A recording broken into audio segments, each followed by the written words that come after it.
And would you, I mean, I'm kind of curious just for you three in general, do you think if you guys had all grown up in different areas where, graduating college is the most important thing, do you think that would have changed your life? I mean, Oh, start with Eugene. absolutely. I mean, it's like it was all around us. When I was growing up, that's who's related to who, who's hanging out with who. It's all, I grew up and everyone I hung out with was related to someone. I'm related to someone. It's just the way it is. You all want to be, and everyone, Italian guys constantly fight with each other. We fight with each other more than anything. You know that. So Right.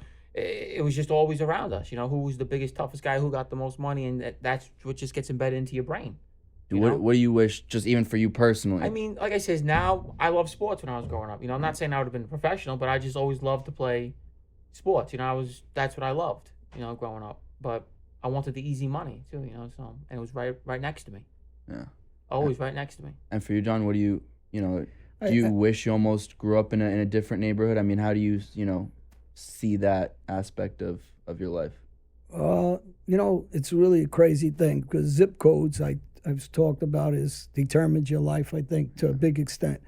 But I had a great life also as a kid. So even though it was a bad upbringing, I stayed with his cousin Albert Ruggiano since I'm a kid and played baseball and box, and I was in card rooms and cigars. And as crazy as it sounds, when I talk about, somebody talk about, hey, I really liked your book because you talked about fire hydrants and double dutch and everybody in the old days playing handball, slap ball, stick ball, ringalerio, and those things were part of my upbringing. So in a way, I regret some things, but another way, you can't go back. So I'm not going to regret it because I can't say that I suffered in certain things. I couldn't get an ice cream cone. I couldn't get a pair of sneakers. I didn't have a bike like most kids. So yeah, that stuff is, but I wouldn't be sitting here teaching kids or helping kids if I didn't have that path. So maybe that's God's path for me, I guess. And what do you think is, I mean, anybody can chime in on this, is, for those kids that are in those really, you talk about zip codes, in a bad zip code, a tough neighborhood, who are looking for some kind of way out, do you have any best or one piece of advice for, if they're listening on how to, if not get away, because it's hard to, move out, but to at least stay away from those criminal kind of activities? I could touch on that a little bit. Go ahead. I was home on work release, and I took the civil servants test for New York City. They accepted felons, and I scored a 98 on it. It was a 7-year wait. I was back in jail again.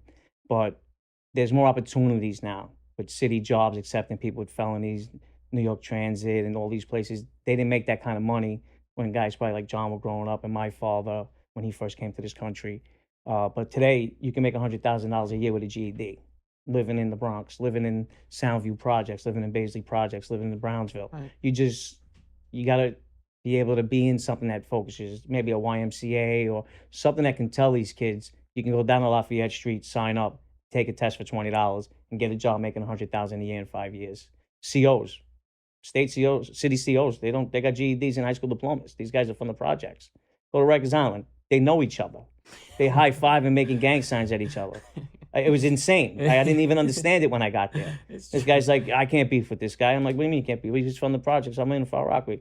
CO scared of him. Like, well, you can go out and get these jobs today. It's a lot different. So my advice is just be more aware of what's in the world. Be worldly in your city.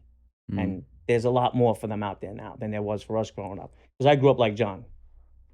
Right. Couldn't afford sneakers and the ice cream cone and who had it better. But I wouldn't give it up for nothing. Where I am now, I know I'm trying to change my life, but I had a great childhood. I didn't know that at the time people had it that much better. I know people had it better, but I didn't realize it because you don't know. And if you don't know, how can it bother you?